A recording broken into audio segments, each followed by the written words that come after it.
I have yet to give a speech or have a meeting where somebody doesn't ask me the millennial question. What's the millennial question? Apparently, millennials as a generation, which is a group of people who were born approximately 1984 and after, are tough to manage. And they're accused of being entitled and narcissistic, self-interested, unfocused, lazy. But entitled is the big one. And because they confound leadership so much, what's happening is leaders are asking the millennials, what do you want? And millennials are saying, we want to work in a place with purpose, love that. We want to make an impact, whatever that means.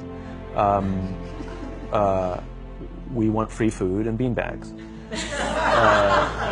And so somebody articulates some sort of purpose, there's lots of free food and there's beanbags, and yet for some reason, they're still not happy. And that's because they're missing, there's a missing piece.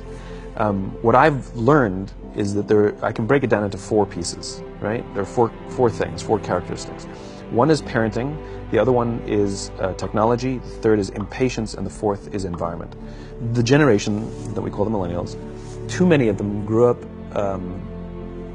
subject to, not my words, failed parenting strategies. Where, for example, they were told that they were special all the time. They were told that they could have anything they want in life, just because they want it. Some of them got into honors classes, not because they deserved it, but because their parents complained. And some of them got A's, not because they earned them, but because the teachers didn't want to deal with the parents. Some kids got participation medals. You got a medal for coming in last, right? Which the science we know is pretty clear, which is it devalues the medal and the reward for those who actually work hard, and it actually makes the person who comes in last feel embarrassed because they know they didn't deserve it, so it actually makes them feel worse, right? So you take this group of people, and they graduate school, and they get a job, and they're thrust into the real world, and in an instant, they find out they're not special, their moms can't get them a promotion, that you get nothing for coming in last, and by the way, you can't just have it because you want it. And in an instant, their entire self-image is shattered. And so you have an entire generation that's growing up with lower self-esteem than previous generations.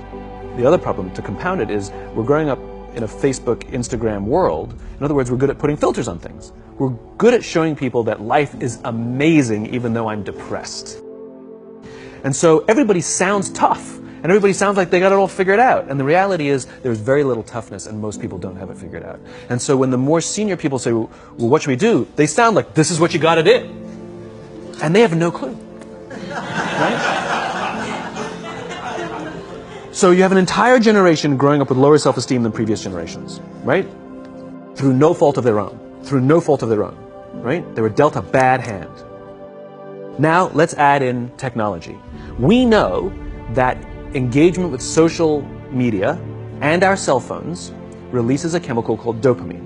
That's why when you get a text, it feels good, right? So, we've all had it where you're feeling a little bit down or feeling a bit lonely, and so you send out 10 texts to 10 friends, hi, hi, hi, hi, hi, because it feels good when you get a response. It's why we count the likes, it's why we go back 10 times to see if my Instagram is growing slower, did I do something wrong? Do they not like me anymore, right? The trauma for young kids to be unfriended, right? Because we know when you get it, you get a hit of dopamine, which feels good. It's why we like it, it's why we keep going back to it. Dopamine is the exact same chemical that makes us feel good when we smoke, when we drink, and when we gamble. In other words, it's highly, highly addictive, right? We have age restrictions on smoking, gambling, and alcohol, and we have no age restrictions on social media and cell phones, which is the equivalent of opening up the liquor cabinet and saying to our teenagers, hey, by the way, this adolescence thing, if it gets you down... But that's basically what's happening. That's basically what's happening, right? That's basically what happened. You have an entire generation that has access to an addictive, numbing chemical called dopamine through social media and cell phones as they're going through the high stress of adolescence. Why is this important? Almost every alcoholic discovered alcohol when they were teenagers.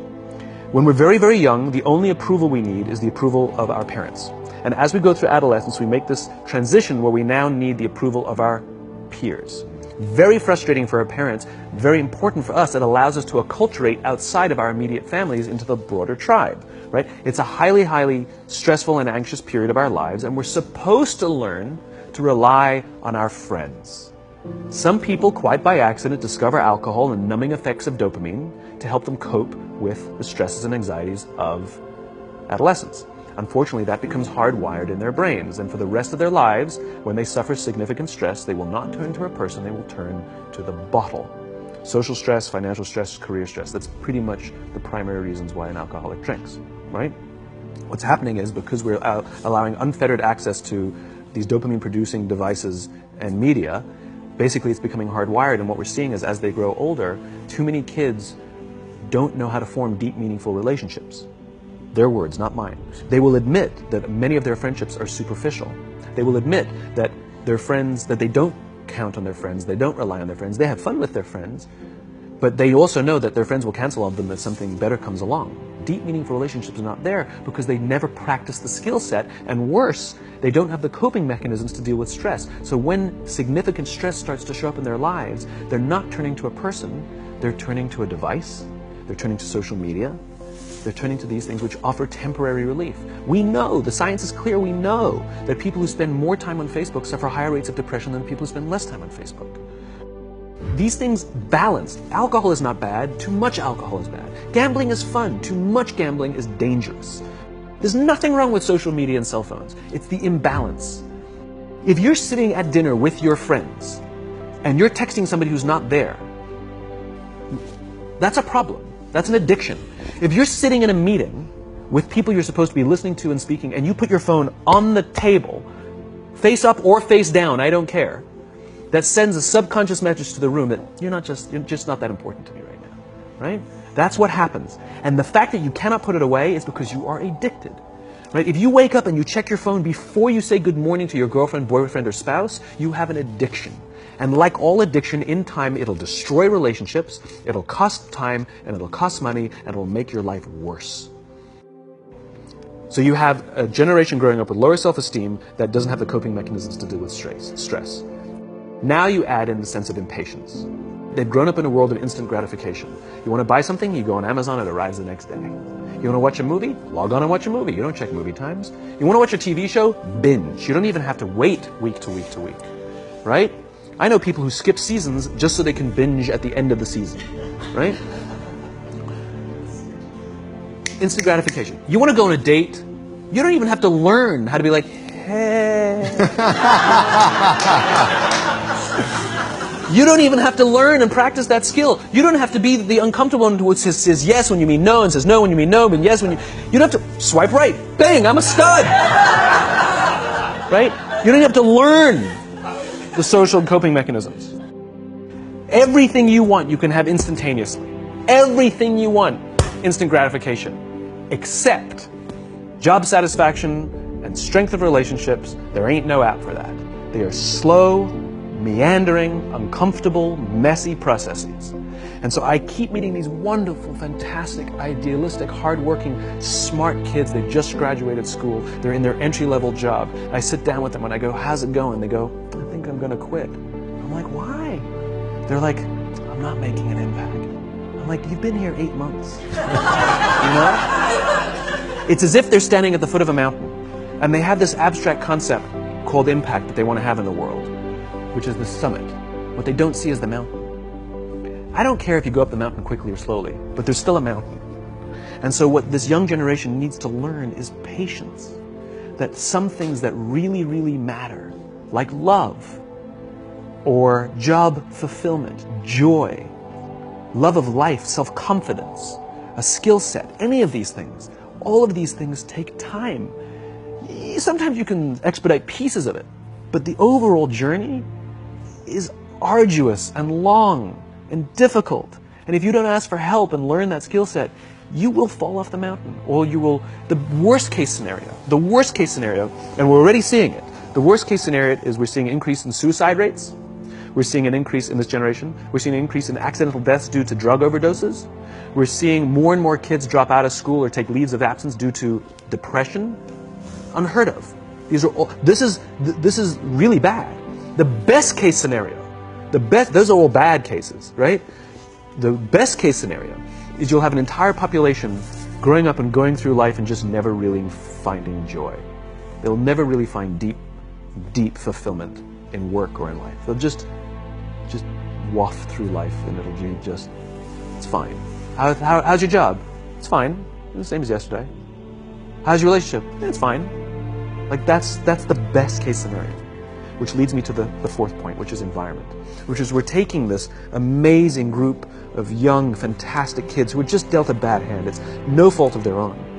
And we put them in corporate environments that care more about the numbers than they do about the kids. They care more about the short-term gains than the long-term life of this young human being. We care more about the year than the lifetime, right? And so we are putting them in corporate environments that aren't helping them build their confidence, that aren't helping them learn the skills of cooperation, that aren't helping them overcome the challenges of a digital world and finding more balance, that isn't helping them overcome the need to have instant gratification and teach them the joys and impact and the fulfillment you get from working hard on something for a long time that cannot be done in a month or even in a year. And so we're thrusting to them in corporate environments, and the worst part about it is they think it's them. They blame themselves. They think it's them who can't deal. And so it makes it all worse. It's not. I'm here to tell them it's not them. It's the corporations, it's the corporate environments, it's the total lack of good leadership in our world today that is making them feel the way they do. They were dealt a bad hand, and I hate to say it, but it's the company's responsibility. Sucks to be you, like we have no choice, right? This is what we got, and I wish that society and their parents did a better job. They didn't. So we're getting them in our companies, and we now have to pick up the slack. We have to work extra hard to figure out the ways that we build their confidence. We have to work extra hard to find ways to teach them the social skills that they're missing out on. There should be no cell phones in conference rooms. None. Zero. And I don't mean the kind of like sitting outside waiting to text. I mean like when you're sitting and waiting for a meeting to start, this is what we all do. We all sit here and wait for the meeting to start. Meeting starting? Okay. And we start the meeting. No, that's not how relationships are formed. Remember we talked about it's the little things? Relationships are formed this way. We're waiting for a meeting to start and we go, how's your dad? I heard he was in the hospital. Oh, he's really good. Thanks for asking. He's actually at home now. Oh, I'm really glad. That was really amazing. I know, it was really scary for him. That's how you form relationships. Hey, did you ever get that report done? Oh my God, no, I didn't. I'll help you out. Can I help you out with that? Really? That's how trust forms. Trust doesn't form at an event in a day. Even bad times don't form trust immediately. It's the slow, steady consistency. And we have to create mechanisms where we allow for those little innocuous interactions to happen. But when we allow cell phones in conference rooms, we just, okay, have the meeting. And then my favorite is like when there's a cell phone there and you go like this, you go. It rings and you go. I'm not going to answer that. Mr. Magnanimous, you know? When you're out for dinner with your friends, like I do this with my friends. When we're going out for dinner and we're leaving together, we'll leave our cell phones at home. Who are we calling? Maybe one of us will bring the phone in case we need to call an Uber or take a picture of our meal. That's what I was saying, come on. I'm an idealist, but I'm not insane. You know? Not a heathen. I mean, it looked really good. We'll take one phone. And so it's like an alcoholic. The reason you take the alcohol out of the house is because we cannot trust our willpower. We're just not strong enough. But when you remove the temptation, it actually makes it a lot easier. And so when you just say, don't check your phone, people literally will go like this. And somebody will go to the bathroom, and what's the first thing we do? Because I wouldn't want to look around the restaurant for a minute and a half. But if you don't have the phone, you just kind of enjoy the world. And that's where ideas happen. The constant engagement is not where you have innovation and ideas. Ideas happen when our minds wander and we go, and you see something, I think I could do that. That's called innovation, right? But we're taking away all those little moments, right? You should not, and none of us should charge our phones by our beds. We should be charging our phones in the living rooms, right? Remove the temptation. You wake up in the middle of the night because you can't sleep, you won't check your phone, which makes it worse. But if it's in the living room, it's relaxed, it's fine. But it's my alarm clock. Buy an alarm clock. They cost $8, right? I'll buy you an alarm clock. But the point is we now, in industry, whether we like it or not, we don't get a choice. We now have a responsibility to make up the shortfall and to help this amazing, idealistic, fantastic generation build their confidence, learn patience, learn the social skills, find a better balance between life and technology. Because, quite frankly, it's the right thing to do.